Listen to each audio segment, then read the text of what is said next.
All right, fellas. Great coaching today. That's all. I gave one of those win the Gipper. You know? Did you give Andrew the game ball? Who? Andrew Taylor. Yeah, he's got better games ahead of him. Danny, talk about your starting lineup tonight. Yeah, I think you called it in, I believe.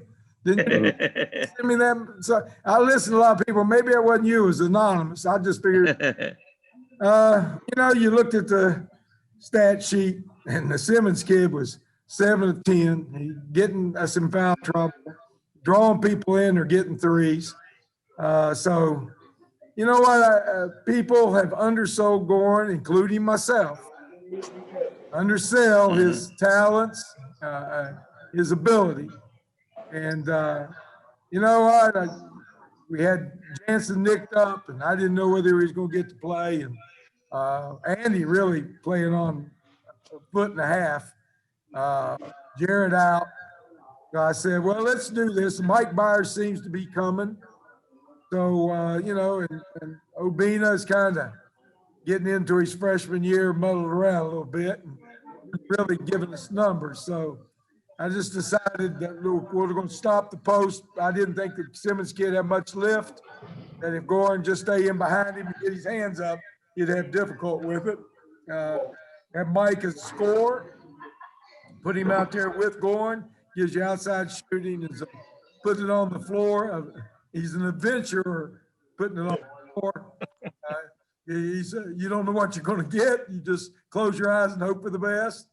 And, then Andy put the ball in Andy's hand and let him turn the throttle up. And I thought he and Tavion played well. But like you say, I'm not going to give either one of them game ball because I think both of them are better. And David Early came in and gave us good minutes and showed why Logan High School was a lot of pride in their future looks bright. You had a lot of times. One time I looked out, we had a freshman Early, sophomore in Goran, sophomore in Andy. Bina was with them at that time, a freshman, and Tavion, a junior. So, and they're all correct ages. They're not, they're all 20, 19, 20 years old. So I thought it was a gutty performance. Andy, the last play, we got a little lucky.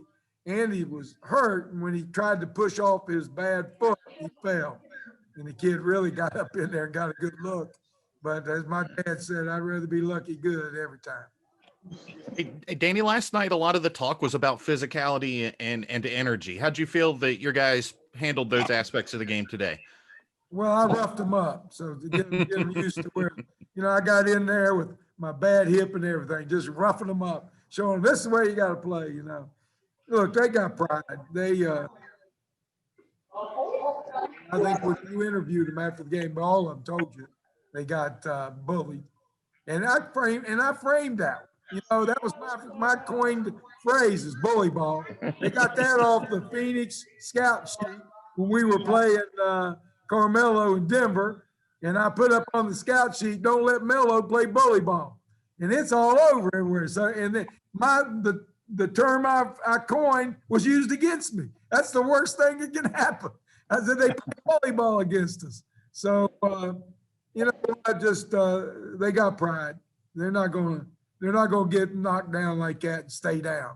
So they all got up, had a lot more fight in them. I would like to know why they didn't the first night.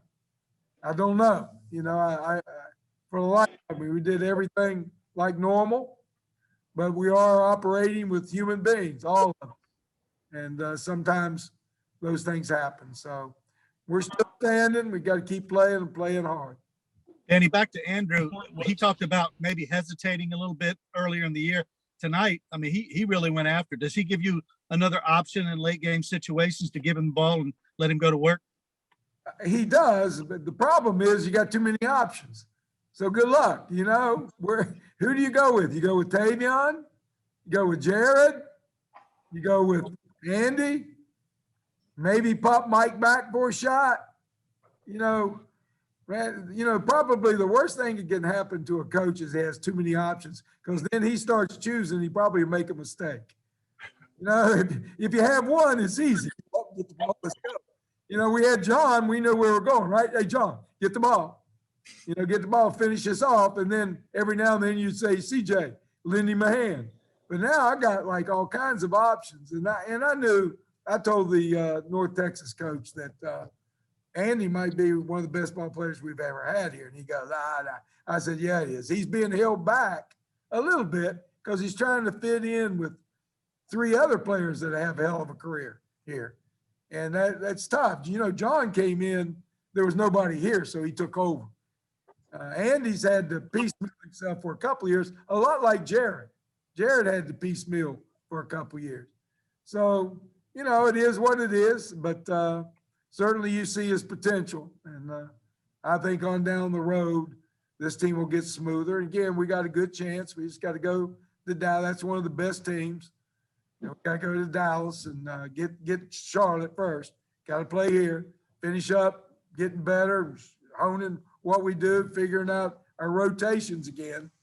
If I start using Gorin, I got to think about how we're going to rotate again and see if we can't get everybody smoothed out before we get to Dallas. Dan, how important was Jared's leadership tonight from the bench, not on the court, but still being a good teammate and an extra voice out there? Well, that's what Jared has been since he's been here. And I think that's what makes this team fun, because he gives you his heart. He's a leader. He always has been. I recruited him not as a basketball player primarily, but as a leader. So when I watched him for 2 years, Luke Frampton was at Polka. You had Cuffy Kid at Polka, George, and some other really good, talented players. And you know what? Mark had seen the team play. He really liked the Frampton kid, and I, you know, watched him play. I like Cuffy. He liked Cuffy, and you know, the more I watched, the more I watched, and the more I watched, you know, I saw all the talent, but I didn't see the heart. It took me about a year watching. I started realizing where the heart beat, and that was in Jared.